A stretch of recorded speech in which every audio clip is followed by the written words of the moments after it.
আসসালামু আলাইকুম। আজকে 25শে ডিসেম্বর। খ্রিস্টানরা তারা আজকে আস্তাগফিরুল্লাহ বলতে এটা আমাদের খারাপ লাগে।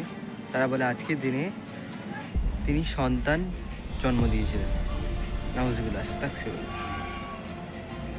আজকের দিনেতে নয়, আল্লাহ পাক ঈসা ইবনে মারিয়ামকে দুনিয়াতে প্রেরণ করেছিল মানুষের কল্যাণের জন্য, যাতে তারা ভালোর পথের দিকে ফিরে আসে। এই কারণে আল্লাহ পাক ঈসা ইবনে মারিয়ামকে পৃথিবীতে জন্ম দিয়েছিলেন।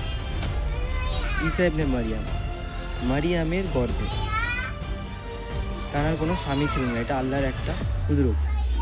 আজরাইল আলাইহিস সালাম এসে মারিয়ামকে ঘোষণা দিয়েছিল যে তোমার গর্ভে সন্তান আসবে। তার কারণে ঈসা ইবনে মারিয়াম এসেছিল। ঈসা ইবনে মারিয়াম হলো একজন প্রফেট, একজন রসুল।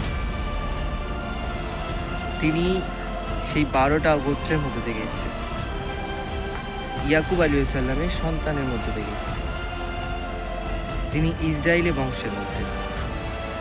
আজে বাজে কথার মধ্যে না গিয়ে তিনি একজন প্রফেট, তিনি একজন রসুল, এটাই আমাদের মাথার ভেতর থাকা দরকার। শয়তানি কুমন্ত্রণার ভেতরে না যাওয়া দরকার। এটাই বলা ছিল। খোদা হাফেজ।